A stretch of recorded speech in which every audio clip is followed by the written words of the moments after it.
headphones and close your eyes. It's midnight, and you're listening to the Ghost Story Guys. Welcome to the Ghost Story Guys. I'm Ren Store. I'm Paul Bestall. And this is the show where we talk about spooks, specters, and all the other things watching us from the shadows beyond the campfire. Some conversations only make sense after the sun has set, and this is most definitely one.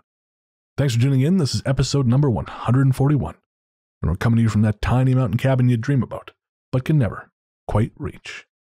How are you, my friend? Well, I'm very well, enjoying the post-apocalyptic. Oh, I can't even talk now. I'm enjoying the post. Let me rephrase that. I'm enjoying us having a month's worth of rain in about 6 hours at the moment, which is all good.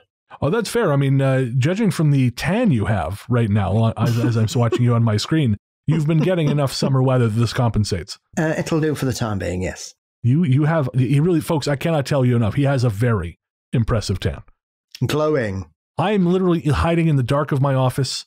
I'm in my undershirt. It is warm. And I'm pretty sure if Paul could be recording this outside on a patio, he would be. Very much so, yes. And once again, shows the benefits of regular moisturization. Yeah, and that's why I look like an old boot. And I just look like a soft boot. It is. It's a very lovely boot. Some kind of endangered animal, no doubt, went into making that boot. Well, this episode, this is a get-ahead. We are recording this in advance because I'm going to be in Los Angeles, I believe, by the time this drops, or very close to when this drops. And so episodes 141 and 142 are going to be recorded well in advance. So we are, if at some point on the episode that came before this, you hear certain stories repeated, that's because we are recording them out of order, and we are both very handsome, but God does not give with both hands, and so organization sometimes fails us. I'm just kidding. Paul's very organized. I'm not. But if this is in the future, are we already in the past? Not high enough for this, Paul. I am not. I did not have the weekend you had, so. I don't think many people did. But you had a lovely, relaxing weekend full of cola bottle candy. And good friends. And good friends. I had a weekend full of getting my ass kicked by the YouTube algorithm. Because, as I've mentioned before on the show, one of the side things I've started doing, because I don't have enough open fucking projects, is bi-weekly web stream with, or live stream with Joseph Camo. We do a show called Weird Together. It's a live show where we talk about a different horror movie every 2 weeks on the Ghost Story Guys YouTube channel. And it started out as a way to try and boost engagement with our YouTube channel because it had just been kind of left fallow for a long time. And what I started doing is, at the top of the stream, I make a little trailer, usually about 3 minutes long, which kind of explains the movie for people who are tuning in who might not have had a chance to watch it before we talk about it. And as you saw with Movie Nightish, if you give me access to a bunch of clips and sound and you kind of let me do my own thing, it becomes increasingly unhinged. And so it went from, The Cellar, which was just a simple explainer with a couple of goofy title cards in it, to Mad God. And now Mad God itself, it's a great movie. It's stop motion. It's nuts. Paul and I have talked about it. It's on Shudder. It's worth your time. But when it came time to make the trailer, I had literally 4 hours before the live stream started and hadn't done anything. And so, because I was doing other things, so I had to come up with something very, very quickly. And I'm actually very happy with what I came up with. I think it's pretty clever. But it really just it just sets the stage for people watching the live stream. We also make them available as separate videos, just to kind of pick up the extra SEO. But its main function is to sort of show people at the beginning of the live stream what we're going to be talking about. Well, Mad God right now is the movie everyone is looking for because it's, it was 30 years in the making. It was directed by the guy who did special effects for Jurassic Park and RoboCop and Starship Troopers. So and it's got a very fractured narrative, very you kind of have to think about it. So people were looking for explainer videos. And they came upon my trailer for it, which explains nothing, but involves, me doing a Tom Waits voice and basically pretending to be Tom Waits as a douchebag genie. And I'll put a link in the show notes if you guys want to check it out. But what happened is the algorithm started grabbing it, because the way YouTube works, sometimes your stuff gets picked up by the algorithm. Most often it doesn't. But every now and again, you kind of catch a wave if you've got just the right content. Well, we had the right content to catch the wave, but it was not what people were looking for. And so people started beating the shit out of my video with a lead pipe saying, this doesn't tell us anything about the movie. And it was never supposed to tell them anything about the movie. It was meant to be a little joke about the movie for people who watch the live stream. And because I thought no one ever watches these fucking things after the live stream. Who cares? Well, it turns out the people who watch Mad God care. And so they spent the weekend curb stomping my video. So be careful what you wish for, because we were thinking, oh, it'd be nice if the algorithm picked up one of these videos. Oh, you think so, eh? You think so? Well, prepare Uranus, because we're all shining up our boots. It is strange how it sometimes works like that. I had an episode from about 3 months ago that did loads of views over the weekend for some reason. Really? My chat with Zelia Edgar. Oh, okay. Well, that's a great episode. I can understand why. Yeah. Maybe people are like, man, we've really exhausted ourselves beating the shit out of this stupid explainer video. This Bestel guy seems to know what's going on. Again, folks, I'm going to put a link to that episode as well in the show notes, because that conversation with Zelia Edgar is really good. Zelia is a really interesting researcher. We're one of her Patreon supporters. A very big fan of what Zelia does. All right. So as we said, or did we say? I don't think we did say. On this episode, we're going to be revisiting a script from a past show. And this is something I've been wanting to do for a while. We polled our patrons. We said, which are your favorite shows which you would like to hear us revisit? These are shows from the beginning of Ghost Story Guys to present. And we had 2 winners. The first was what will be episode 142. That'll be coming next in 2 weeks. That is Ghost in the Machine, which I think is still our most frightening episode just in terms of some of the story content. And tonight's episode, which is Death on the Road. Death on the Road was originally episode 32. And so now I have gone through, I've touched up the script, we've kind of played with the format some. And so Paul and I are going to be revisiting the stories from episode 32, Death on the Road. And, it's going to be fascinating for me to see, because obviously I read these once before, but one, I'm a better writer now, and holy shit, some of them were really badly written. And 2, it just, with 6 years worth of experience under the belt to talking about this stuff, kind of curious to see what sort of similarities and parallels we find, which maybe we hadn't seen coming. But yeah, you've got a lot more experience and obviously a bit more, well, that sounds a bit rude. That's a what do they call it? A backhanded compliment, as they say over here. You've got more experience and more knowledge of the subject. So it's amazing when you look back at things and you think, oh, well, it's episode 32. And you think, well, yeah, that's 4 years ago now. Yeah, that's exactly it. So, no, I'm looking forward to it. But before we get there, of course, we have to thank our patrons. This one's for the patrons. Patrons, won't you come with us and take our hand? Won't you come with us and walk this land? That's In-A-Gadda-Da-Vida. I was thinking on my feet. I have Barry White lyrics stuck in my head, so please forgive me, patrons. This is the best I could do. Beautiful. Thank you.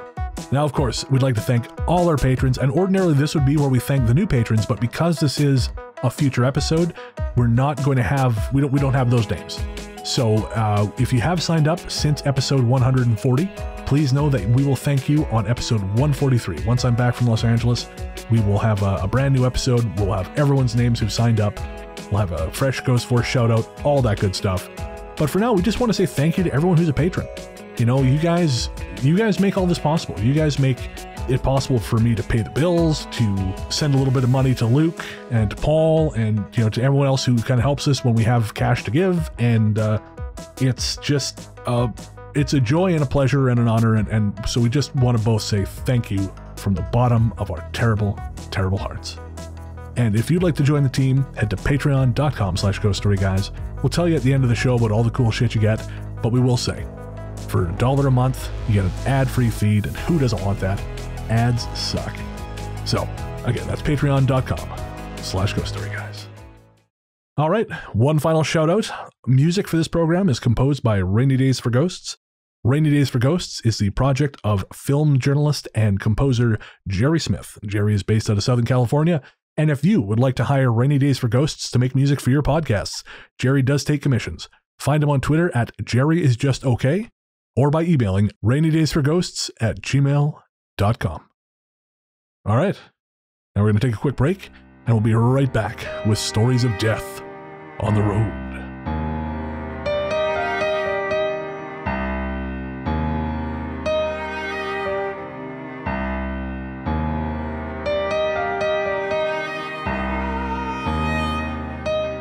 Welcome back. As we said before the break, on this episode, we're going to be revisiting the script for Death on the Road. Well, a revised version of episode 32, Death on the Road. Going to have a look at some terrifying tales of life on the highway. And I have a highway-specific question for you, Paul. But before we get there, you mentioned off-air that it is an auspicious occasion today. And it won't be for anyone who's listening to this, because they'll be listening to it 2.5 weeks hence. But what is today's auspicious occasion? Yes, so today is a very special day for anybody that loves the weird and the wonderful and the mysterious things that occasionally happen on this planet. Because today, in 1908, something extraordinary happened above the skies of Tagusca in Russia. Yes. And for our listeners who don't know, can you explain the Tagusca Incident? So, something exploded in the skies above the region in Tagusca in Russia. And whilst there were stories about something strange happening, nobody went there for 13 years. And when they got there, it still looked like somebody dropped a megaton bomb on the area because all the trees were flattened and scorched and everything.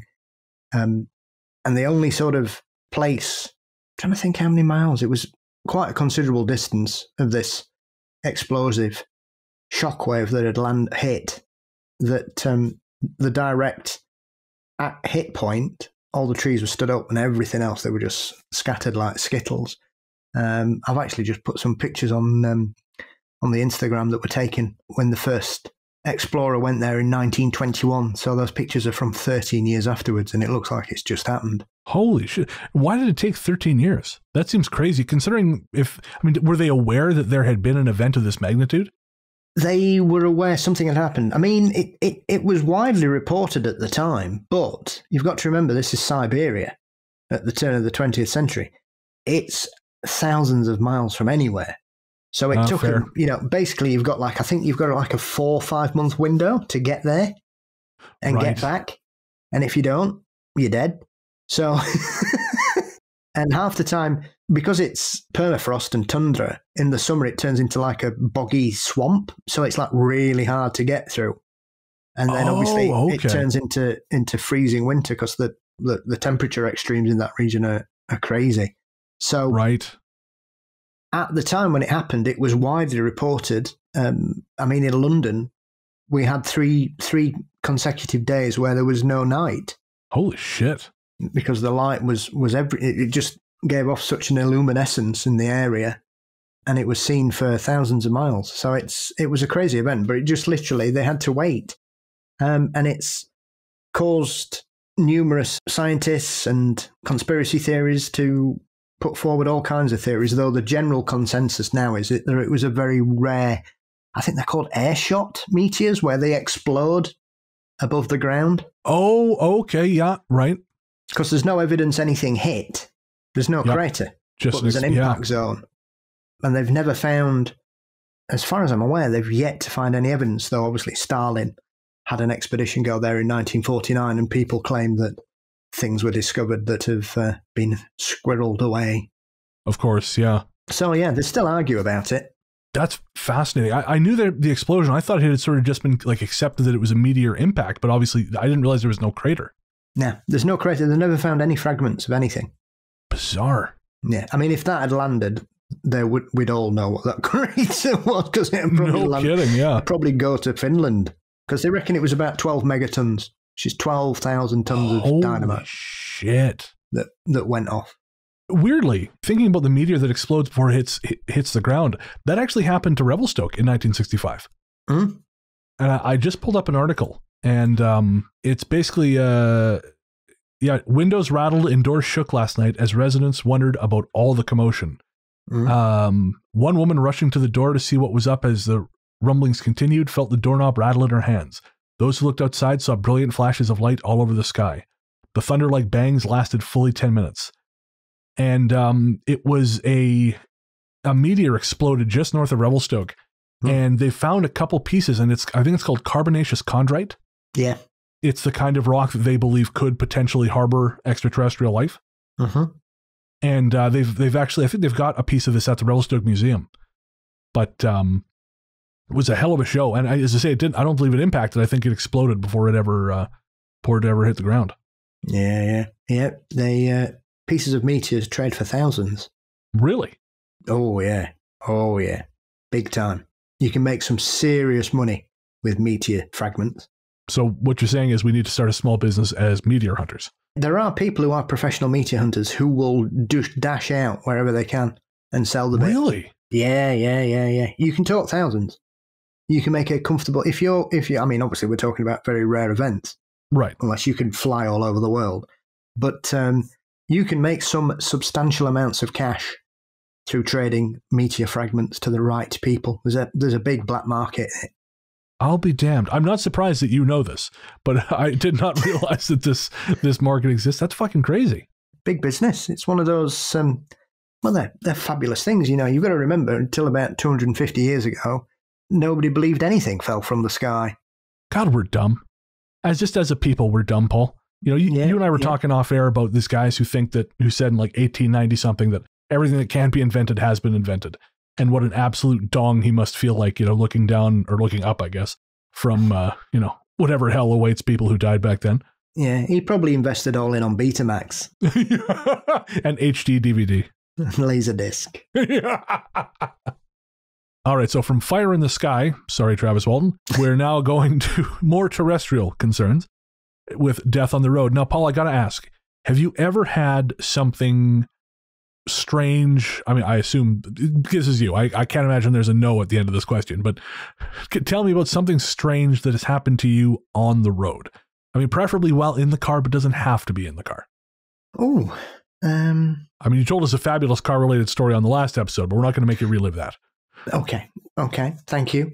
I suppose one of the strangest things that's ever happened to me whilst being in a car was we were once driving on the M1 on our way to London at 4 a.m, and we were following a car that was about 200 yards in front of us, and there was literally nobody else around us. We were just trundling along, and then all these roadworks were down the left-hand side of the lanes, and this car in front of us just seemed to deliberately drive into them. Oh God. And there was like hundreds and hundreds of cones. So we're watching this car 200 yards ahead of us just barreling through all this roadworks, and all these cones started flying down the road to us, and they got the little lamps on. The lamps were bouncing off the road. So we were like, what on earth is going on here? And whoever was driving the car was clearly in control of the car. They hadn't fallen asleep or anything, because they weren't veering off the embankment. They clearly seemed to make a conscious decision to smash the hell out of all these roadworks for some reason. And then after about a minute of knocking all these cones and lights and everything everywhere, they went back into the fast lane and just shot off. And we were like, what? And obviously, whilst all this was happening, we were avoiding coins. We were avoiding all these cones bouncing down the road to us. But at one bit, my friend had to accelerate because one of the big flashing lights that goes on top of them sometimes just came bouncing down the road, and it was going to hit at the windscreen. So he had to speed up so it hit the underside of the car. And we just did shit like that. We must have been doing 60 or 70 miles an hour to get over this before it hit us. And then after that, we were just trying to avoid all these cones. It was absolutely balmy. It's one of the strangest things I've ever seen. It's almost like he just, you know, we all have that call of the void telling us to do dumb shit. I wonder if that's what happened to this guy. He just had that call of the void, and he's like, well, I'm here, and the brain says we drive through the cones. Yeah.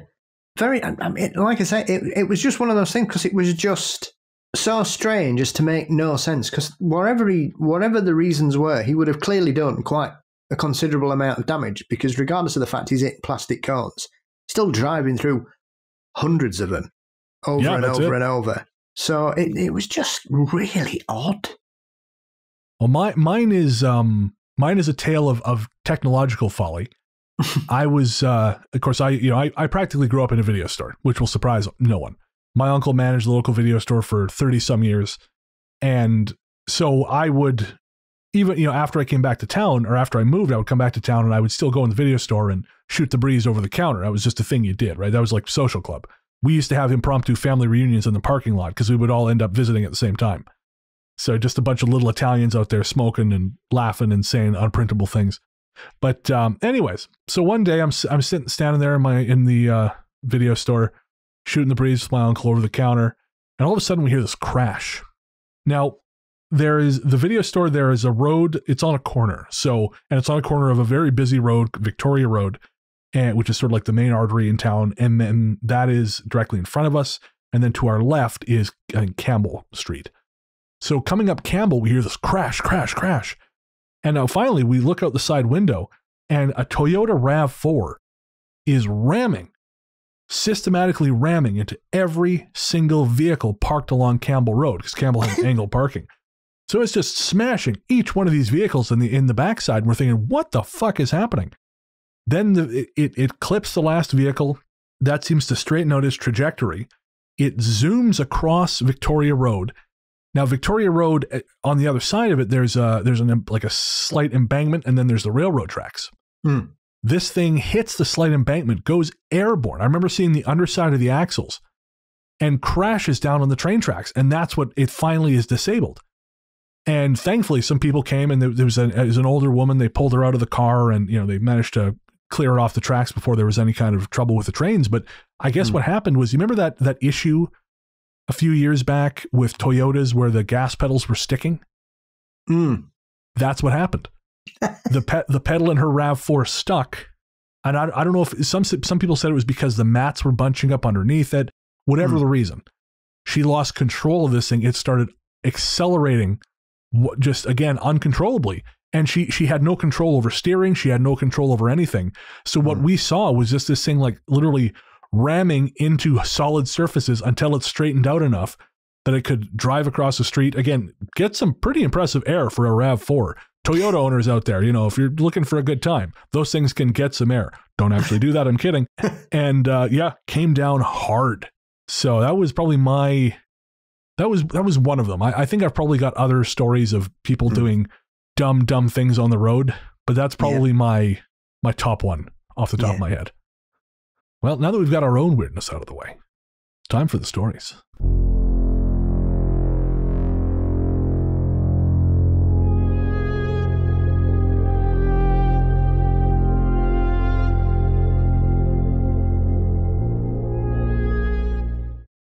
Rollover. This happened to my mother and has become one of those stories that stays in the family to be trotted out from time to time. It happened before I was born, when my mother was left on her own with 2 little girls to support. She worked as a waitress. Now, how or where she met Bill, I don't know. He was a truck driver, and the restaurant where she worked was in downtown Philadelphia, so you wouldn't think they'd run into each other, but they did. They fell in love, and they planned a life together. Bill was a long-distance trucker, and he and Mom decided to move to Florida, but before they could go, he had to finish out the end of his contract with the one company. Well, he'd given my mother the number to a truck stop somewhere in western North Carolina, one where he usually paused after crossing the Smokies from Tennessee, and she would check in on him there when he stopped. The night before he was due to arrive there, Mom had a dream of a place she'd never been and would never see in her lifetime. It was a mountainous area, and she saw a rig coming over from the other side. Something went very wrong, though, and it overturned, rolling 3 times. Mom was never one to put much stock in anything that smacked of the psychic, but she mentioned it to her mother before she left for work at the restaurant. Around noon, she called the truck stop. She'd done this often enough in the past that the men who worked there knew who she was. In true Southern fashion, they always called her Miss Dolly. Her name was Dolores. Well, she placed the call and asked if Bill had come in yet. She was greeted with silence. Then the man who'd taken the call said, "Hold on a minute, Miss Dolly. I'll go get Zip, the owner, right away." I think Mom knew what was coming. When Zip got on the line, he told her there had been an accident. Bill had fallen asleep as he was crossing into North Carolina from Tennessee. The rig rolled 3 times. Mom went on with her life, of course, though I don't think she ever really forgot Bill. I know she never forgot the dream that had been, sadly, all too true. Paul, I think that might have been the weepiest story we've had on this show in a very long time that didn't involve like a visit from grandma after they've passed. Yeah, those stories always strike a chord with me. Premonitions or people that have dreams about loved ones or something, and then obviously something awful's happened to them. Because there's so many of them as well. And they're one of those phenomenon that people go, oh, well, it's just people misremembering things or wishful thinking. But often they're so striking to people that they stick with them. And then, unfortunately, the worst comes true. Yeah. Yeah. I know Nikki has had sort of minor versions of this. She, a couple times, has dreamed about someone, say, she works with or a friend. The one I can think of in particular, she ran into a friend on the steps of the courthouse in the dream, and she bumped into the friend, and the friend dropped a bunch of papers. So Nick was helping her pick up the papers, and on the paper there was something to do with some kind of real estate thing, and the woman was very, very stressed about it. Now Nick had not spoken to this woman in a long time, but she thought, you know what, I'm going to give her a call to see how she's doing.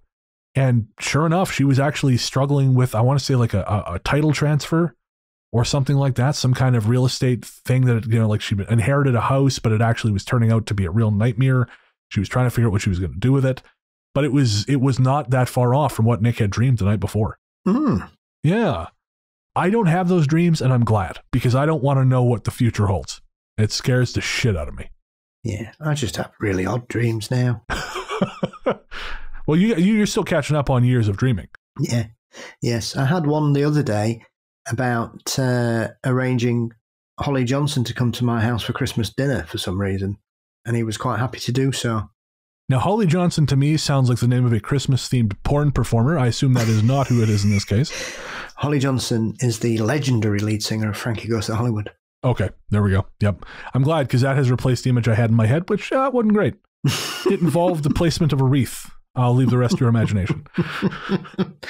And obviously my the first group I fell in love with as a teenager. I mean, Paul, if you told me that Holly Johnson did end up coming over to your house for Thanksgiving, I would believe it. Sure.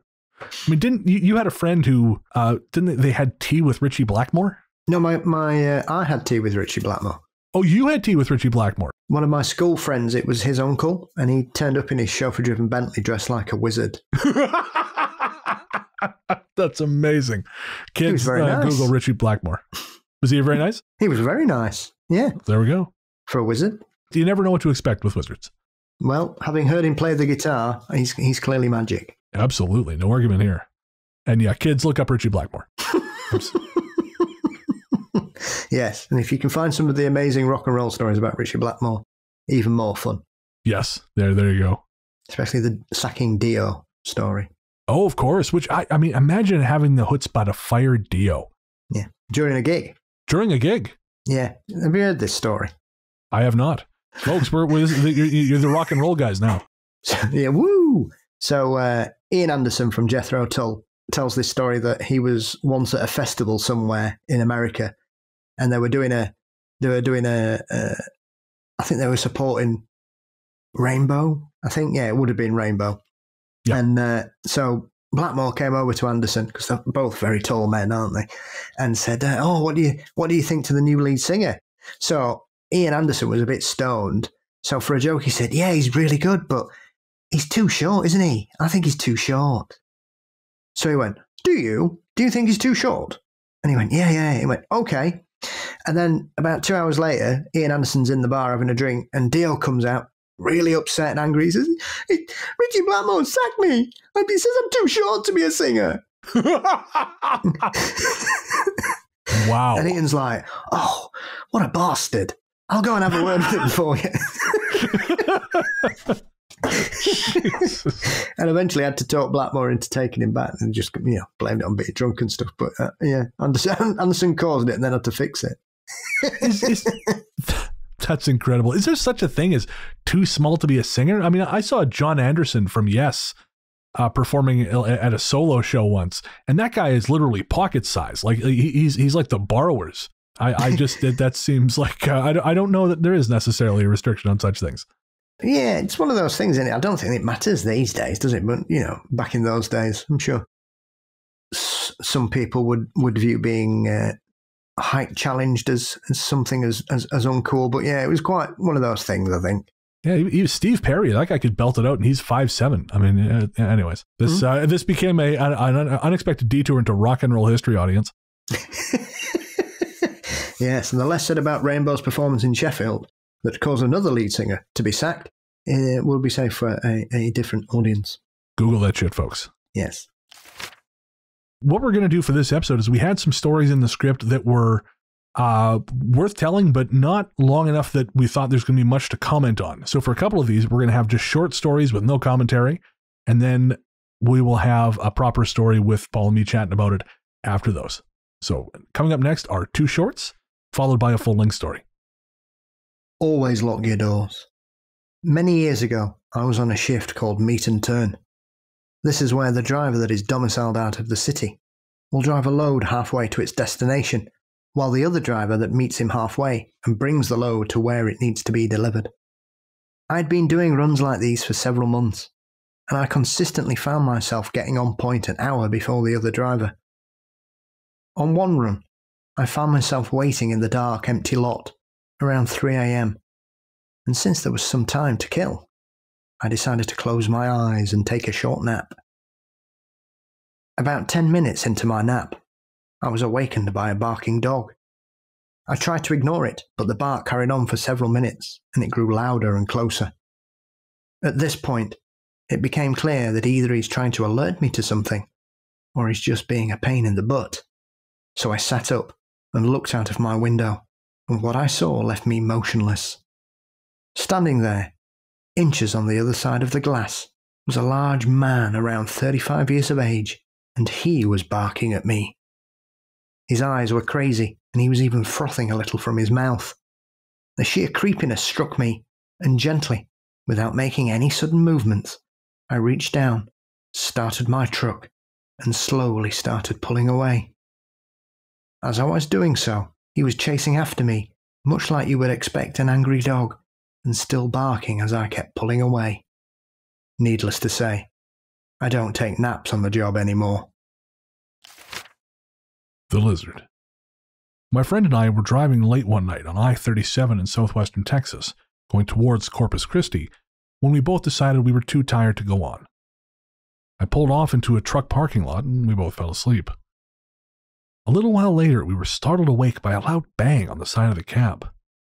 We woke up immediately to find this big, lizard-like creature with red glowing eyes and sharp-looking teeth looking back at us.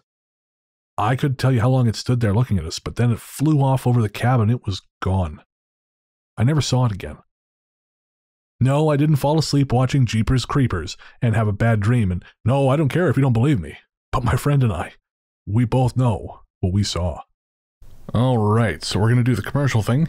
Get your skip 15 seconds ahead buttons ready, and we will see you on the other side. The Voice. The year was 1995. I was closing up at my place of business as I always did, but later than usual, maybe midnight, on a cold, rainy night.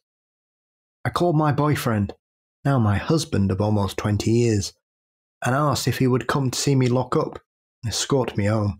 Of course, he came right out. My eyes have never been great in the rain, so I was glad to have him following me.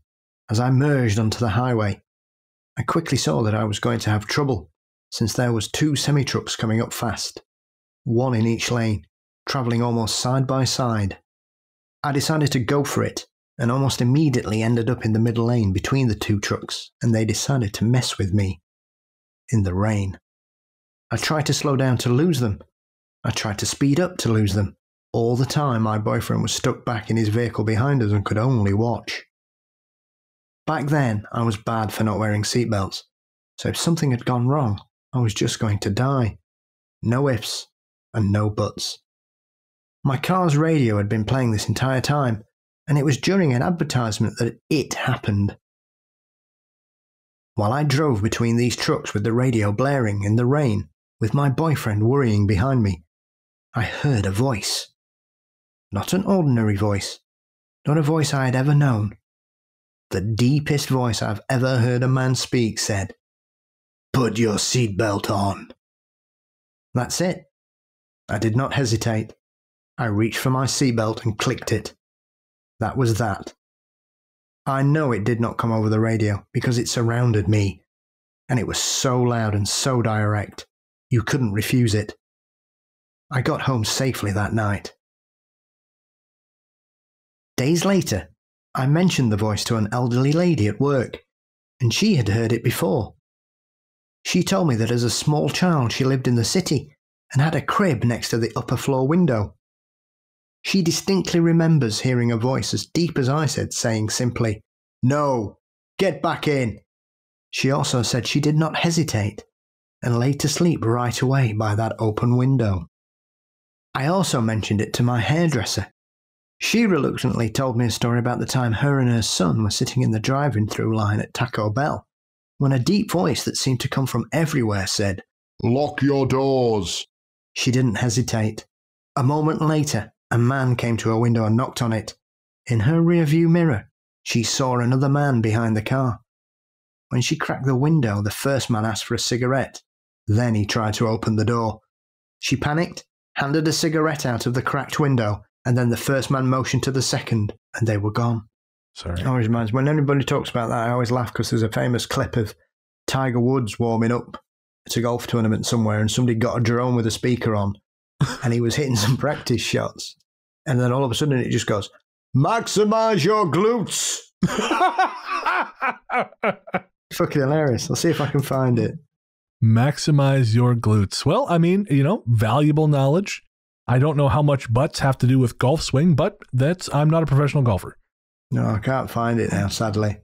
On a slightly more paranormal note, I don't have a story of anyone maxing their glutes, but of course I've been participating in this sociology of the paranormal class for Joseph. He's a professor at Georgia Southwestern University. And the book we're reading is called Paranormal America, we just finished. But there's a case in there of a woman named Laura, and Laura is very much a believer in the paranormal generally. But I'm going to read this little section here. Laura has not spotted Bigfoot herself, but she's had many other paranormal experiences. It seems that as a young girl, Laura was duck hunting with her father near a swamp in Southern California.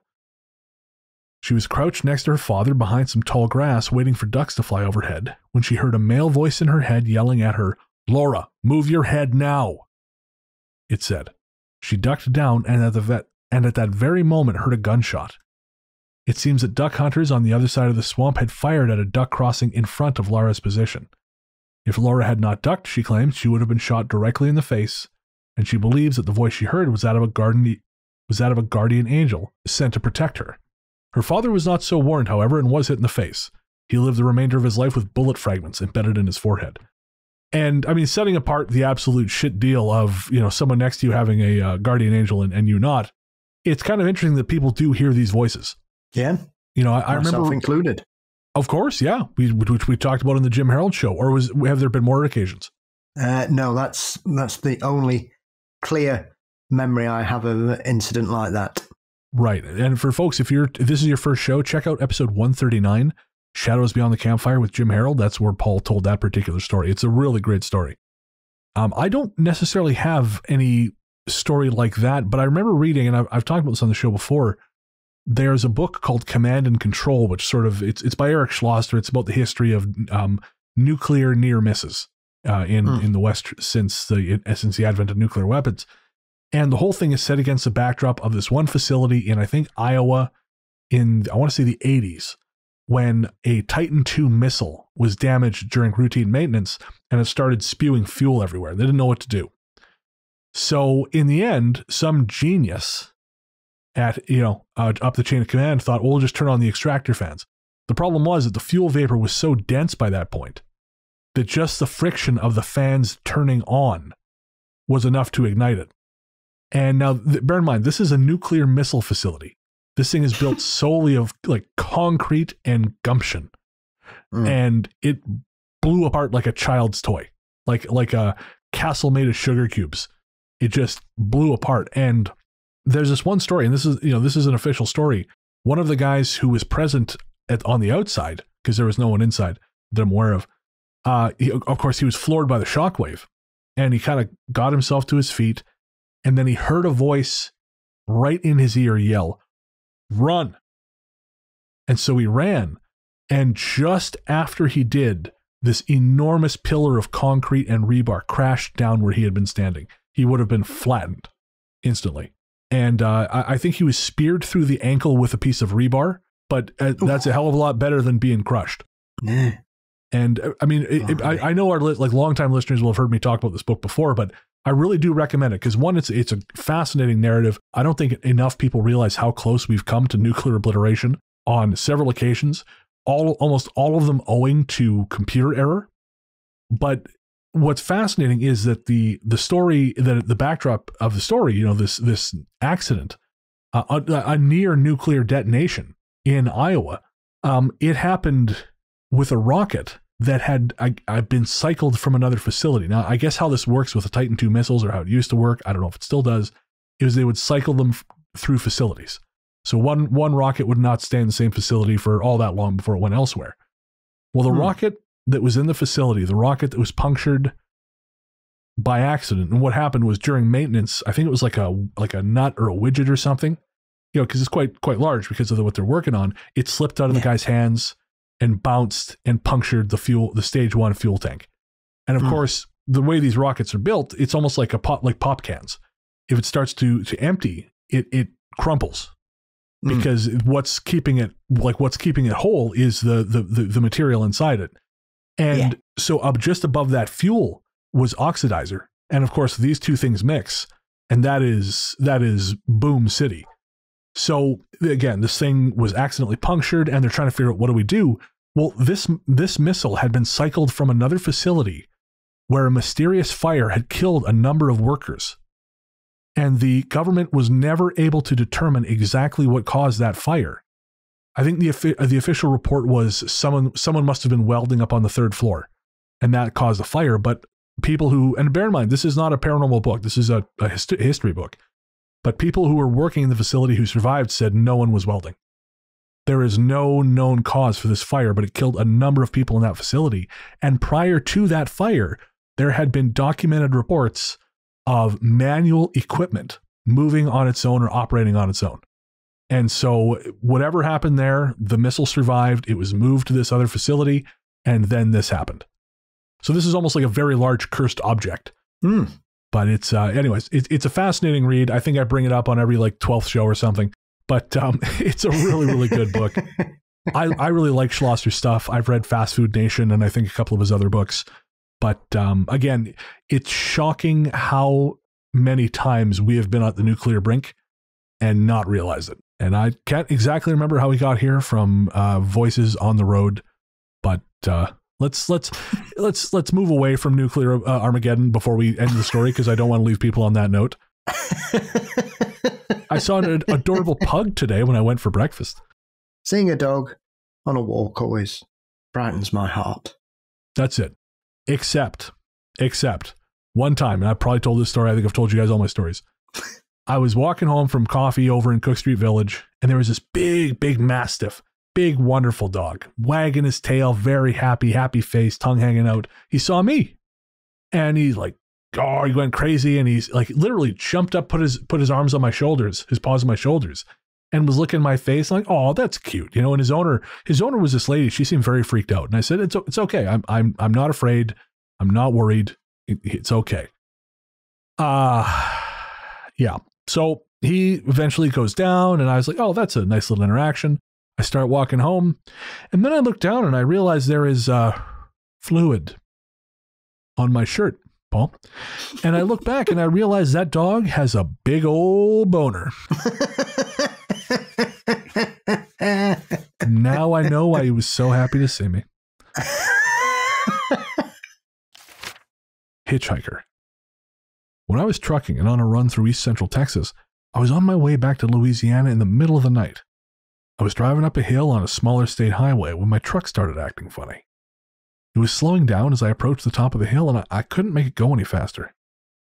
There were old wood frame houses on the sides of the road, but it looked like everyone was in bed for the night.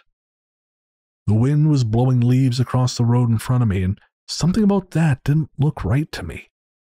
I started to be more than a little freaked out, but kept as calm as I could. Just as I reached the top, my truck was nearly stopped, and I heard the most disturbing sound. My passenger door latch, which I keep locked, clicked as it would as if someone opened the door. The door swung open for a few seconds, then shut itself. After this, the engine smoothed out and I began to pick up speed. I kept going until I reached the next truck stop and got some coffee to compose myself. Sleeper. This happened on the I-81 off exit 98 near Dublin, Virginia.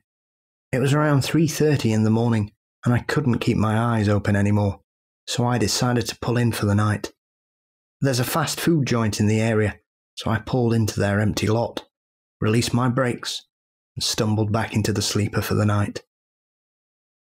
As soon as I lay down, I heard a banging on the door and I was pissed. At first I thought it was cops telling me to move along because this was private property. So I get up, open the curtain, but there's no one around. It's dead quiet. Then I hear the knocking on the top sleeper windows, which are pretty damn high, maybe 10 feet off the ground. On the left side of the truck is a slow and steady knock, but on the right it's more fast-paced. But I'm so tired I can't do anything about it and fall asleep. That night I had the worst dreams, and all night I couldn't shake the feeling that someone was watching me. Death on the road.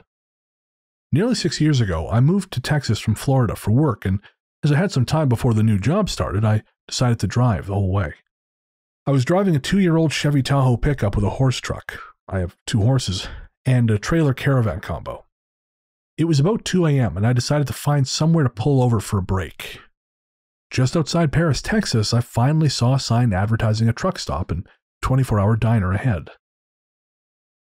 Once the horses were fed and my dog Jake was walked, I headed into the truck stop for something to eat. The place was a fair size and looked clean, and that's not always guaranteed with truck stops. Inside, there were only a few people around. A young couple with their baby, an old man in a cowboy hat and boots, 2 older ladies with a boy of about 12 years old, and a couple of other men who look like your stereotypical truck drivers. At this point, I should tell you I have a sensitivity to the paranormal, or whatever you want to call it, and I'm used to seeing them around a lot of the time. Sometimes it's hard to realize they're not actually living people, but you figure it out. And that night at the truck stop, well, there were a few around. Some of them were barely more than a flash in the corner of my eye, others that were shadow-like, and then there's the ones that wanted to be noticed. I think I was lucky to see them that night because it's hard for them to stay seen for very long. I think it takes a lot of energy. While waiting for my food, I watched the doorway, and it was then I noticed the first ones, a man and a woman sitting at the table next to the door. Both dressed very well, but in the style of the mid to late 1970s. They just sat looking at each other the way people very much in love do, like they're the only ones in the world. They stuck around for a while, and then they were replaced in the same spot by a group of 4 men in motorbike leathers, with helmets on the table talking loudly about music. They left and the table stayed bare. Other spirits came and went. A cook who wasn't the one in the kitchen, you could see him working, standing at the door to the kitchen just leaning on the frame and looking around like he was on a break. An old lady knitting in a back booth. 2 teenage girls dressed like 1980s hairband fans who drank what looked like milkshakes. An old man reading a newspaper and laughing at something he read, while an old woman with him looked bored and drank coffee or tea from a large cup. Apart from the obvious ghosts, I could see a number of orbs of all shapes and sizes and colors, and saw numerous flashes of fast-moving spirits and 2 very tall shadow spirits. None of them bothered me, though, and a couple even seemed to like that I saw them, while others tried to stay out of my line of sight like they didn't want to be noticed.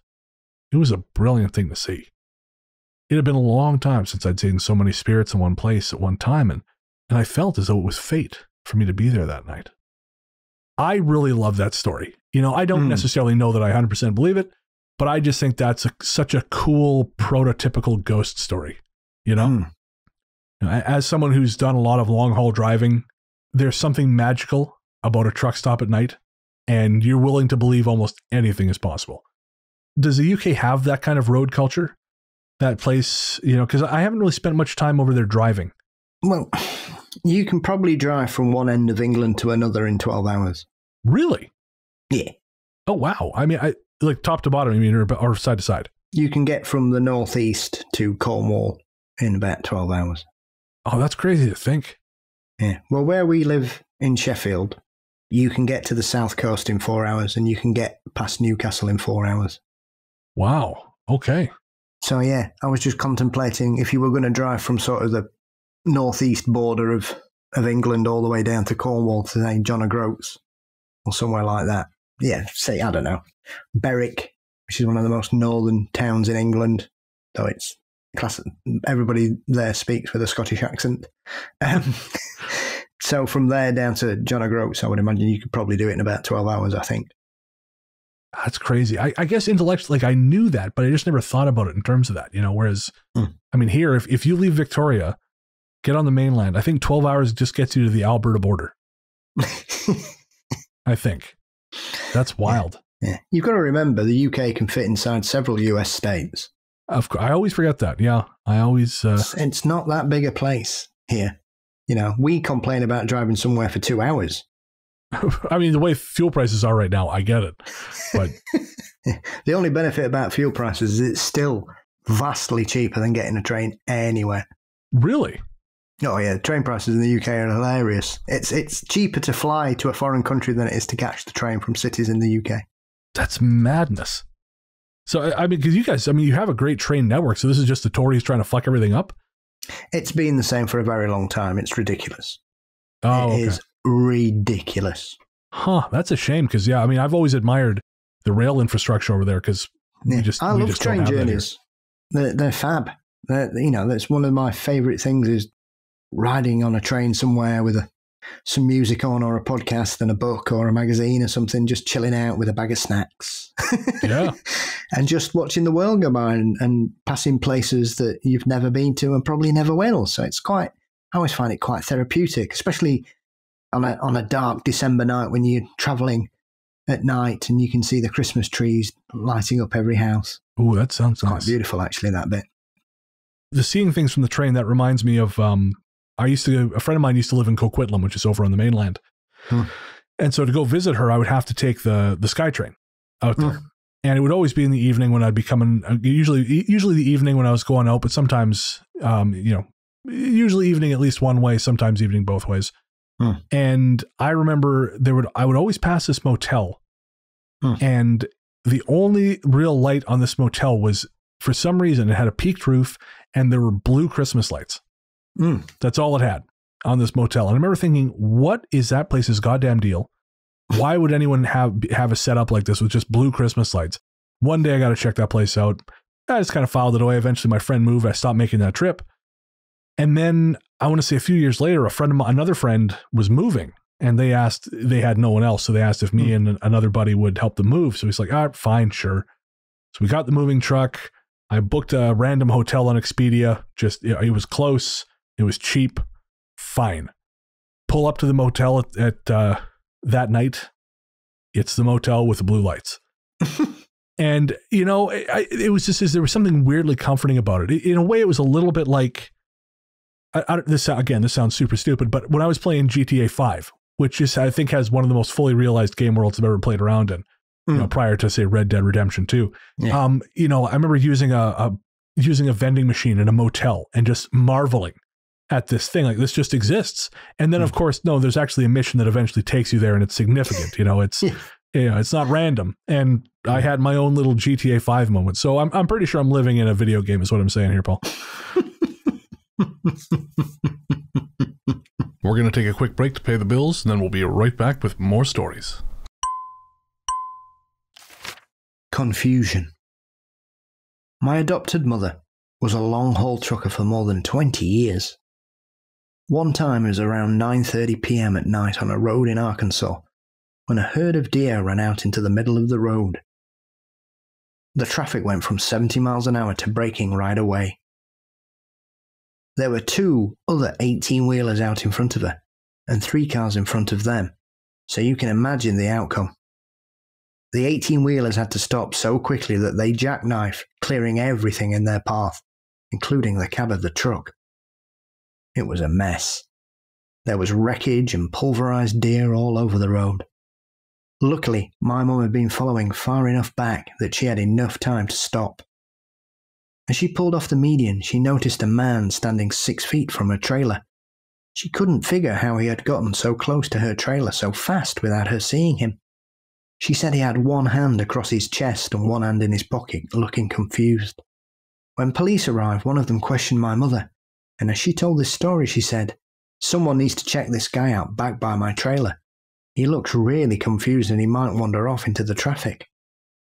The officers couldn't see or find the man, so my mother gave them a detailed description, down to the shoes he was wearing and the amount of facial hair he had.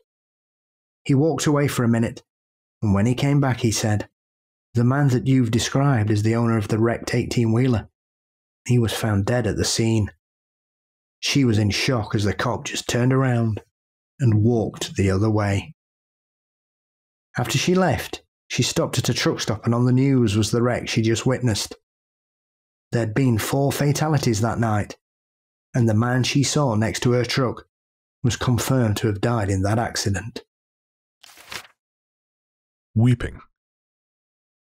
I used to drive between San Francisco and Cheyenne, Wyoming a lot of times. It's about 16 to 20 hours of driving, depending on the weather. My second time driving that route, I was driving at about 2 a.m. when suddenly my truck started to make this odd grinding noise, like I'd run over something and had gotten stuck. I pulled up to a well-lit rest stop and woke my buddy, who had been sleeping the whole time.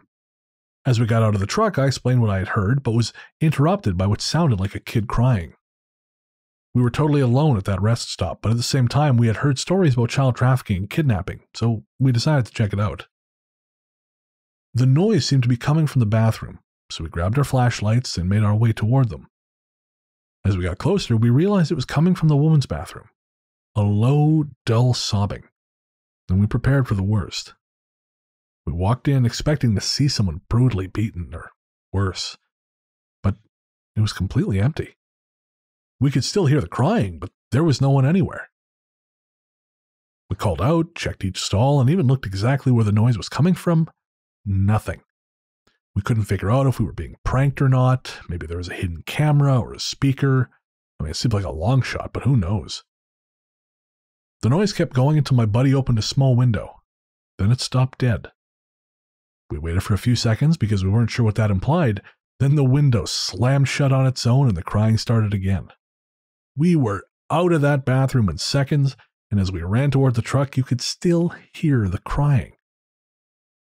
The grinding noise was still there, but we ignored it until we got to another rest stop miles down the road. Underneath my truck, we found a piece of red and silver metal, which I took to a mechanic friend of mine a few days later. He said it was part of a kid's bicycle. I don't know if this is somehow related to our experience, but it was one of those moments for me that I will never forget. The Man in the Clouds. I come from a family that experiences a lot. It's an interesting life, which, while growing up, I thought was normal, until I realised my friends didn't have the same level of paranormal activity in their homes. I wasn't sure whether or not to envy them. This experience belongs to my uncle. Unfortunately, I don't have much in the way of details, but it's an interesting encounter nonetheless. It's happened twice in his life. Both times he would have died had it not been for the man in the trench coat. My uncle is based in Durban, South Africa, and when he was a young man, he used to be a trucker. The first encounter happened when he was coming back to Durban from the Eastern Cape. That road is rough, with long drops down, so you have to be very careful and take it easy along the curbs. My uncle was on a narrow stretch of 2-lane when something caught his eye in the sky. Up in the clouds was a man dressed in a brown long trench coat, walking from east to west. They stared at each other for a couple of seconds, but the man showed no emotion and continued on his way. Thinking it was his imagination, my uncle continued driving, but he was going at such a high speed he forgot about a sharp bend up ahead and almost drove off the cliff. He ended up running into a tree growing out of the embankment just below the road, and that saved his life, even though he doesn't know how the tree could have possibly stopped him given how small it was. As far as my uncle was concerned, he should have been dead. He didn't think about the man in the clouds again until 2001. It was in the afternoon, and he was driving from his office home when he again noticed a man wearing a trench coat walking in the clouds. The man looked down at him and he realised it was the same one he had seen years ago when he was still a truck driver. and the man was still again walking from east to west. This time the man disappeared and my uncle carried on driving. What happened next is still a mystery to him. The axle from his hind wheels suddenly broke and the vehicle spun out of control, colliding with another car. My uncle was almost killed on impact. The insurance people later could not determine how the axle had snapped and concluded it must have been a factory fault. My uncle drifted in and out of consciousness for a long time, mumbling about this man walking in the sky. We all thought he was delusional, but then, once he'd recovered, he told us the full story, and he thought that the man must be his guardian angel, because in both accidents he feared he should have died. I got to say, that doesn't sound like a guardian angel to me. That sounds like someone who gets closer and closer every time. It's strange how when people have strange sightings like that and then something bad happens to them, they think, oh, well, that thing's stopped me from dying. Do you not think that thing's caused you to have the accident? That would be my first thought. Maybe I'm just a suspicious person, Paul. But if Sky Daddy walks across my field of vision and each time he does, I nearly die, I'm going to pin it on him. Because, like in that first instance, it was the fact that he'd seen this strange figure walking in the clouds that made him forget where he was and nearly die. Yeah. Whereas my feeling is, if he hadn't seen him, he'd have been fine. That's it. And meanwhile, this guy's like, he's a good lad. He's Sky Man. He's a great guy. The Skyman's a great guy. Comes across the clouds, protects us. Jesus no, Christ. No, he doesn't. Nope. Skyman is not your friend. If Skyman is present at the scene of every major misfortune, Skyman is not your friend. I know that recent elections have illustrated people struggle to understand this concept. That, if certain people are present at the site of every misfortune, it may in fact be their fault. But I don't know. I feel like if we, sometimes people get swayed by messages because, they're dressed up in a lot of shiny bullshit. But I feel like if you're in your car and someone runs you off the road twice, you're not going to think, boy, he's my guy. But again, in the modern era, who knows?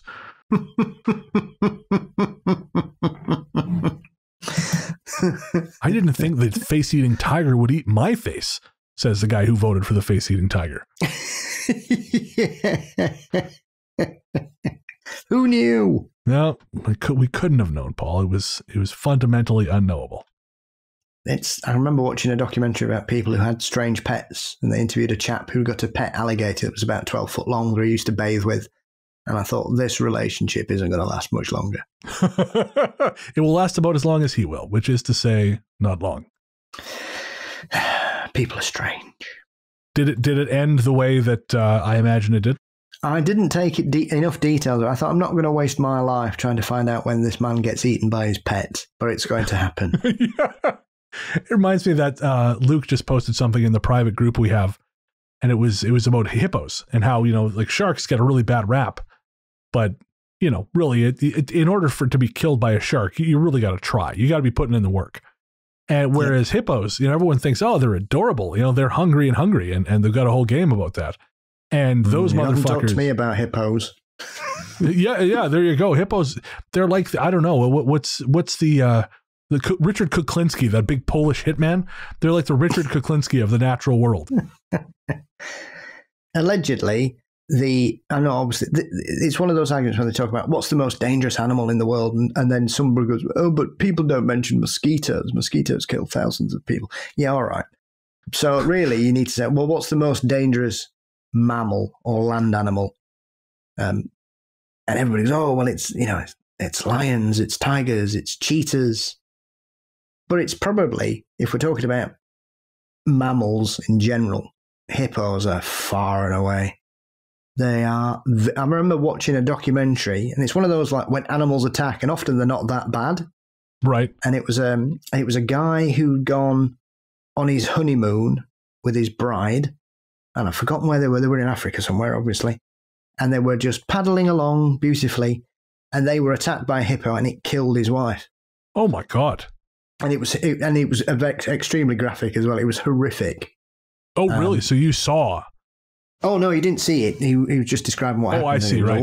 Awful. But there's tons of footage. If you if you just Google hippo chasers boat, you will see just what you're up against. All right, well, now I have to do this because I'm here in front of a computer in this year of our Lord 2022. I have the technology. Hippo chases. Wow, it's already filled in. Hippo chases boat. I am not the first man to go looking for this information. Scary. Original video. Yeah, well, let's have a look here. Oh, there he is. He's adorable. Oh, okay. There's a lot of them. They're getting closer. Let's not go. Jesus Christ. Okay. No. Oh, wow. He's coming fast. Paul, I don't like this. Holy shit. They really go. I did not realize this. This is very... Listeners, I'll put this in the show notes. It's very upsetting.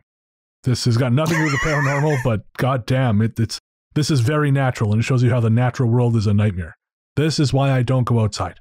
Okay, he's lost interest. Well, that's good. That's good, because, oh, there's another one. Holy Christ, they're huge! Move, move, move! Anyways, okay. Oh, Jesus, that is close. That is close. All right. Folks, I understand this is not a visual medium, so you can't see what I'm seeing. I apologize. But I really got into that. Holy shit. Woof. All right. Killer hippos. Things you did not expect on an episode about the highway. Jesus. Never stop at midnight. This will be our last story. Before we begin, a little information about me. I'm 24 years of age and a medical student who does not believe in the paranormal or superstition. I come from an Orthodox Christian family and am a firm believer in my religion. I believe that if there exists a power of good, there surely exists the power of evil. I believe we may have met just such a power one night. Allow me to explain. At the time of this story, I was in my early teens. Originally, I'm from the city of Pudukkottai in the state of Tamil Nadu, India. Pudukkottai is approximately 90 kilometers from the city of Tiruchirappalli, or Trichy, and I currently live in the city of Bangalore. After we moved to Bangalore, we would visit my native Pudukkottai every summer and winter vacation for the purpose of spending time with my maternal grandparents. In order to travel to my hometown, we usually went by train from Bangalore to Trichy overnight and then left for Pudukkottai by either bus or taxi. At the time of the incident, I'd already reached my destination and was expecting the arrival of my younger sister, so my grandparents hailed us a taxi. The driver was well known to my family. He is an elderly gentleman, maybe in his mid to late 60s, and is a calm, friendly man who's been driving taxis for approximately 30 to 35 years. When he arrived to take us to pick up my sister, it was early. If I had to guess, I'd say sometime around 2 a.m., but that's only a guess. Either way, it was pitch black outside. A thing I have to mention here is that the Trichy to Pudukkottai travel takes place via a national highway, and about halfway between the two there are a few villages, apart from which it is just a barren wasteland covered by bushes and trees. The journey to Trichy was uneventful, and I even dozed off for a bit after that midway point. Eventually we reached the city, picked up my sister, and were on our way back home, my sister and grandparents sound asleep in the back. Since I was accompanying the driver in the front, and because of the refreshing nap earlier, I was wide awake and making small talk with the driver as we enjoyed the cool night air.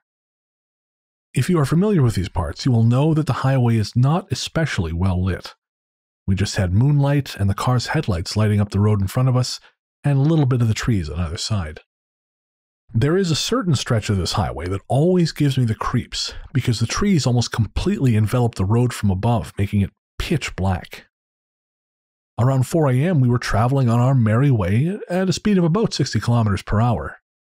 There were no people around and only the occasional car or truck passing by. Since I was chatting with the driver, I didn't pay much attention to the road ahead of us, so when his face suddenly took on a curious look, I followed his gaze. Maybe 100 feet ahead of us, I could see the faint outline of a person standing by the side of the road. As we approached closer, I could make out that it was a woman dressed in a plain white sari. Her back was to us, but I could see her long flowing hair and her arms, which were outstretched as if signaling for a ride. I felt sad for this woman and suggested to the driver that maybe we could offer her a lift, but in reply he only mumbled something vague about there being no room. When we were maybe 20 to 30 feet away from her, she calmly walked out into the middle of the road and stood there as if to block our path. Her back was still to us. At this point, I panicked. We were about to hit her with a car, and I repeatedly told the driver to slow down. I even started tugging on his sleeve. By now, the driver's face was pale and fearful, and he had begun chanting something. Then he accelerated hard. I was literally yelling at him to stop and using the dashboard to brace for what was seemingly our inevitable impact with this woman. But at the moment we should have hit her, something happened which I still struggle to explain. We drove right through her without so much as a bump. As the driver continued to accelerate away, I instinctively turned back to see what had happened to the woman. To my shock, she still stood there, bang in the middle of the road. Stranger still, her back was still to us, and she still had her arms outstretched. I was confused, speechless, really, and it was several minutes before I could formulate words again. When I could, I yelled at the driver, telling him we could have killed that poor woman. All this time, he never once turned to look at me or even acknowledged my words. Instead, he just kept speeding on through the night. After a while, I calmed down and gave up trying to get anything more out of him. About an hour later, with the sun creeping above the horizon, the driver pulled over at a small shop for some tea and a smoke. I also got out to stretch my legs. During this little break, the driver came over to me and put his arm on my shoulder. He then asked me not to tell anyone else about what happened, and I agreed on the condition he explained himself. He asked me, "Son, are you sure you want to hear this? It is not going to improve your life in any way. Instead, it's going to leave you with questions I can't answer. Maybe it's better if we don't speak of it." I told him I could handle it, and he looked away for a moment, cigarette pinched in his right hand, before he said, "Never, ever stop for anyone on a highway at that time of night. What you saw back there was not human. You saw how she passed through us. In my years of driving, I have seen and heard of such creatures. Many men, especially truck drivers, have stopped for them on the highways of our country, and they are later found dead, far away. You are still an innocent boy, and I'm sorry for not listening to you at the time, but this had to be done." I silently nodded. We finished our cup of tea and continued on our journey. Within another 20 minutes, we had reached our home. I remained silent throughout the rest of the journey, partly because I was shaken up by that event, and partly because it dawned on me that the driver was right, and I had witnessed something of a truly paranormal nature. My family, our fellow travelers, finally woke up when we reached home, and they never knew anything about what happened. Until now, I've only shared the events of that night with a few friends who thought it was a vain attempt to scare them. Only the driver and I know the truth. In my later years, I learned that the people of Tamil Nadu have a name for the entity I witnessed. They call it Mohini Pisasu. Pisasu means devil. These entities are infamous for luring young men to their deaths. And I mean, I'm very much a do not stop for hitchhikers in the middle of the night kind of guy anyways, Paul, but this seems like really great confirmation that I'm on the right path here. Very much so. I have to say I have a weak spot for ghostly hitchhiker stories. Oh, sure, me too. Absolutely. Yeah, we've got some belters here in the UK. Oh, I can only imagine. Now you got to tell me one. Just tell me just one. Okay. My very favourite hitchhiker story is covered in an episode of Arthur C. Clarke's World of Strange Powers, which I think is the second series he did in the mid-80s. And it featured a carpet fitter from Bedfordshire called Roy Fulton, that's it. And one particular night, he was driving to his home from somewhere he'd been working, I think. And it was a late night, and he was driving along, and as he was driving along a road, he saw a young man with his thumb out at the side of the road, and he stopped to pick the guy up. The door opened, this guy got in, and he said to him, "Oh, where are you going, mate?" And he just went and pointed through the dashboard forwards. So he thought, oh, fair enough, he's probably knackered. So they were driving for about 5 minutes, and Fulton bent down to pick his packet of cigarettes up to offer his passenger one, reached for the cigarettes, picked them up, and as he turned, the guy had gone, vanished. Oh. Fulton was that scared, he drove to the local pub, you can tell when this story happened, and he asked for a large scotch to calm his nerves. And he was so scared about what happened, they called the police. And he talks about it quite candidly on this interview with him. And he describes this hitchhiker, black hair, young lad, had a bag with him. He knows for a fact that this guy got into his car, and after 5 minutes or so, he just completely vanished into thin air. Jesus. So I will send you the link to put that in the show notes, because it's a fabulous story. The other aspect of it is that when he got home, he was so frightened they slept with all the lights on, and his wife validates this bit, and she finds it quite funny. She says, the one thing I never understood was he was convinced that whatever this was going to come to the house. Interesting. And did he have any reason to think I think that? it was just he was so frightened about what had happened and the circumstances of what had occurred that it just shook him, completely shook him. But he was cast iron in his belief. So whenever you hear people talk about the Phantom Hitchhiker being an urban myth, he's a prime example of he's either a fabulous actor or he had a very strange experience. And if you see him talk about it, it's quite clear. You know, at the end of the day, this was a lad in the 80s who was a carpet fitter from Bedfordshire. You know what I mean? It's not, it's not somebody trying to get famous. And there's a couple of others, because this is the thing about Phantom Hitchhiker stories. They always get written off as urban myths and whatever. There's another guy who, very similar to the story we've just told there, who I think was called Ian Sharp, and he had an encounter with probably the most famous hitchhiking ghost in the UK, which is the ghost of Bluebell Hill. And he ran a woman over in his car. Oh my God. He reported that to the police, and the police came. He's also been interviewed on television. So anytime you ever hear, because they always say, oh, well, they're just urban myths, they're friend of a friend stories. There's interviews online of both of these people talking about their experiences, and they can describe exactly what happened and who they saw. One's a man, one's a woman. Well, I mean, there was that story, we talked about this quite a bit on the show, that story out of Ishinomaki Prefecture in Japan after the Fukushima earthquake.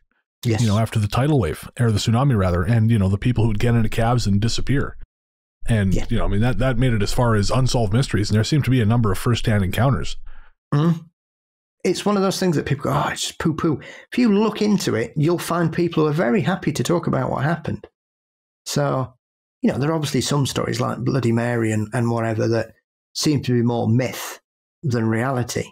But they're just two off the top of my head from the UK, and I'm sure, you know, there's another famous road in South Africa that we were talking about earlier on of a ghost that likes to hitch rides in cars and motorbikes. And there's interviews with people that have had that experience, including police officers that witness car doors opening at 50 mile an hour.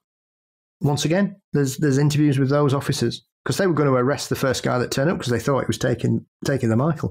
Of course, well, you would, right? Yeah. Are they all lying?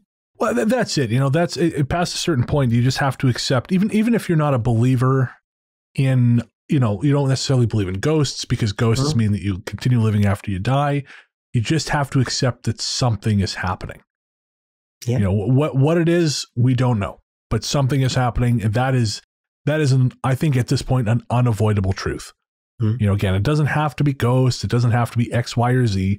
You just have to say, the world is more complicated than I thought, so I'm going to leave some wiggle room in there.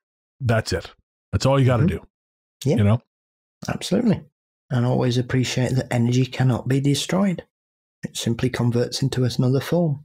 And just before we wrap up, I wanted to point out a cultural difference in that story, because in that story, those people had hired a taxi driver, and he stopped at one point to take a break and have a cigarette and a cup of tea, which is a totally rational thing you would do, because that's a long drive. I have talked to Uber drivers in LA who have been hired by people to drive them from LA to Vegas, which is about a 5-hour drive across the desert. And I think if you were a cab driver in America, or an Uber driver, and even on a drive of that length, you tried to stop for even a microsecond, you would be whipped like a rented mule. I just feel like the North American culture, we do not have that kind of rest idea built in. It's like, no. You're not a person anymore. We hired you. You are now a thing. You are a machine, and the machine takes us where we're willing to go. The machine does not need tea breaks. Yeah, if that happened here, we'd just think we got picked up by a serial killer. Well, that's fair. I mean, that just happens. We've all been there at some point. What's he getting out for? He's going to get his axe. On that hopeful note, we're gonna close it out. We're gonna take a quick break, and we'll be right back.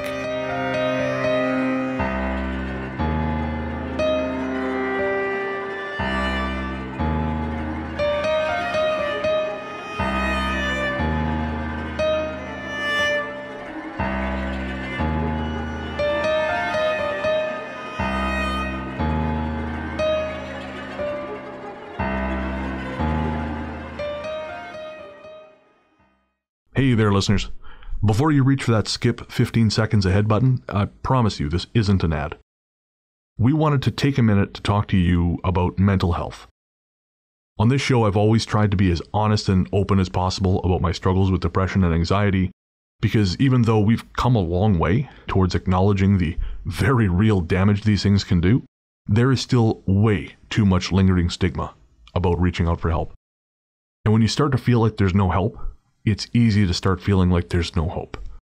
But Paul has joined me today to remind you there is always hope and there's always help. We're not going to try and talk you out of self-harming right now, because we know that's not how it works. Instead, what we wanted to do was tell you something now and hope that should things get bad, you'll remember it and make a phone call or send a text message before you make any permanent decisions. As someone who knows all too well just how important mental health can be, it's never too late to reach out. In Canada, the number to call is 133-456-4566. In the USA, the number to call is 1-800-273-8255. In the UK, the number to call is 116-123 or text SHOUT, that's SHOUT, to 85258. In Australia, the number to call is 131114. However bad shit seems, it will pass. And no matter what your brain might be telling you at any given moment, and believe me when I say I know this intimately, there are people who love you and people who care deeply about how you treat yourself. Should a time come when you find yourself despairing, please know that we've both been where you are, and there is a way back to the world. Take care. Welcome back. Thanks as always to the Ghost Story Guys family, Luke Greensmith, Anthony Germain, Sarah Kent, and Joseph Camo for everything they do. Don't forget to check out Luke's show, Luke Lore, now part of the Connected Podcasts Network. You can find that at lukelore.com and everywhere fine podcasts live. Episode 52 will be out when you hear this. Might actually be out. Episode 53 might be out by the time you hear this. We shall see. But again, you can find that everywhere fine podcasts live. And don't forget to check out Weird Together. That is a brand new or newish bi-weekly live show that I co-host with Joseph Camo. It's always an hour long and no longer. And we talk about the latest and greatest in horror films and sometimes paranormal films. And subscribe to the Weird Together YouTube channel. We just decided to spin that out into its own separate YouTube channel. So yeah, come give us a subscribe, give us a like, and watch our videos, because otherwise I'm doing this shit for nothing. And what is the point? That's the spirit that won the West. And of course, the biggest thanks to you, my friend and co-host, the mighty Paul Bestel, that paranormal Johnny Carson, host of Mysteries and Monsters. Paul, what's coming up on M&M? Bear in mind, this is coming out in a while. This will be out. This will be out not on the 12th. This will be out on July 26th. Yes. So this week I have filmmaker Rowena Amos, who has submitted her short film, Strange Waters, to the 40th Film Festival. So we're talking about the spooky goings-on that happened during the filming, because she filmed in one of the old forts that is off the coast of Portsmouth, between Portsmouth and the Isle of Wight. Oh, cool. And then we have a wander around some of the most haunted spots on the island as well. So we chase down some ghosts, and obviously coming up after that, I've got author Max Hawthorne as we talk about terrifying creatures of the deep. I do love a good sea monster, Paul. Oh, I've got a show load. Fantastic. And where can everyone find you online? You can find Mysteries and Monsters on all podcasting platforms, and we're across all social medias, Facebook, Instagram, Twitter, LinkedIn, and our channel is on YouTube as well. Fabulous. I'm on Twitter and Instagram as Largely the Truth. You can find my interview show, Largely the Truth with Brendan Storr, everywhere fine podcasts live. It is on hiatus until the fall, but there are about 20 episodes there for you to enjoy at your leisure. And of course, you can find me on Weird Together. And that's on YouTube. I'll put a link in the show notes. If you want to find the show, we are on most of the major social media platforms. We're on Facebook and Twitter as Ghost Story Guys. We are on Instagram as The Ghost Story Guys. And we are on Reddit as r/Ghost Story Guys podcast. And if you do want to get in touch, social media works, but if you have a story you want to share or anything longer form, ghoststoryguys@gmail.com is a way to send it. I read everything everyone sends. I don't respond to everyone. That's just because I am bad at correspondence, but I do read everything you send, and we always appreciate it. I always send it along to Paul, and I do try and respond. Again, it's not my strength. But we appreciate everyone who gets in touch. And we are, as I mentioned, this is an episode, we're recording this well in advance, almost a month ahead, actually, of when it'll finally be released. But once I'm back from vacation, I'm planning another episode full of listener stories, possibly another LA episode, and some other things that are looking pretty cool. So if you will have anything that might fall into those categories, well, we would love to hear them, or any other category. We just like hearing from you folks. Yes, and if I survive my trip to Wales hunting for some ghosts, we'll dive into those when we get back. Hell yes. Oh, I can't wait for that. Paul actually looking for... He will find ghosts, listeners. He will find ghosts. So, visit childhood holiday destinations that I didn't appreciate when I was younger. There we go. I'm excited.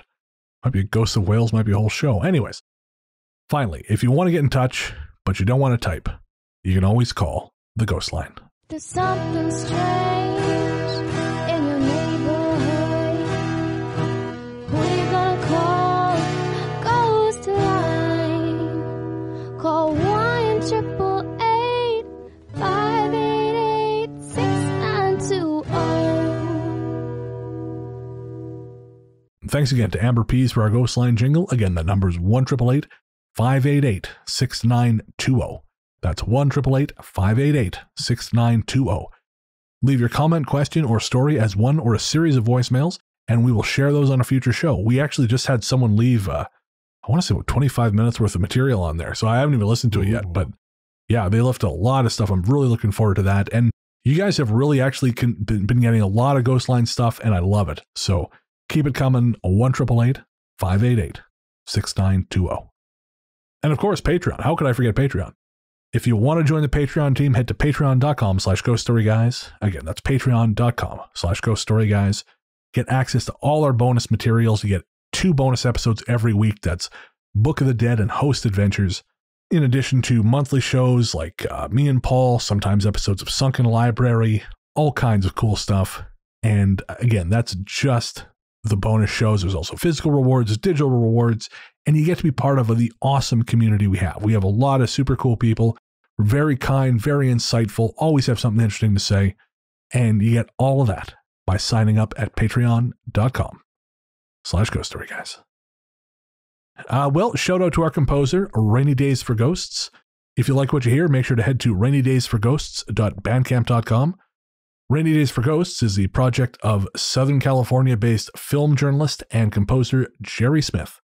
Jerry also does commissions, so if you want custom music for your podcast or short film or really any other project, email rainydaysforghosts@gmail.com. Our theme song, Radio, Into the Darkness We Go, is composed and performed by Peter Kursov of Podzontommusic. Find more from him by searching for Podzontommusic wherever you get your tunes, or at nightharvestrecordings.com. Our stories theme is The Future Belongs to Them Now by Hexxagram. Find more from them by searching for Hexxagram wherever you get your music. Remember, that's Hexxagram with 2 X's, not 3. And I guess that's going to do it. We'll be back in 2 weeks. But until then, into the darkness we go.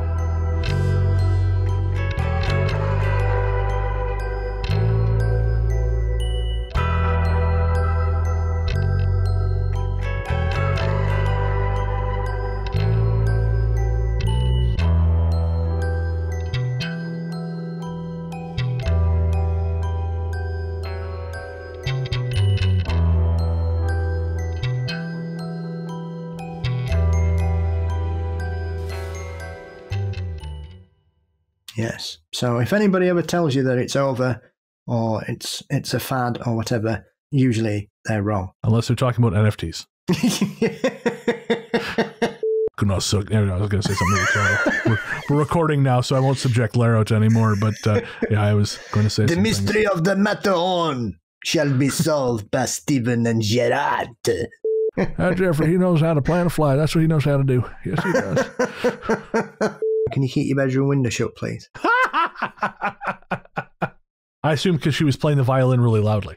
Yeah, I've got the trumpet. What a wonderful world. Indeed.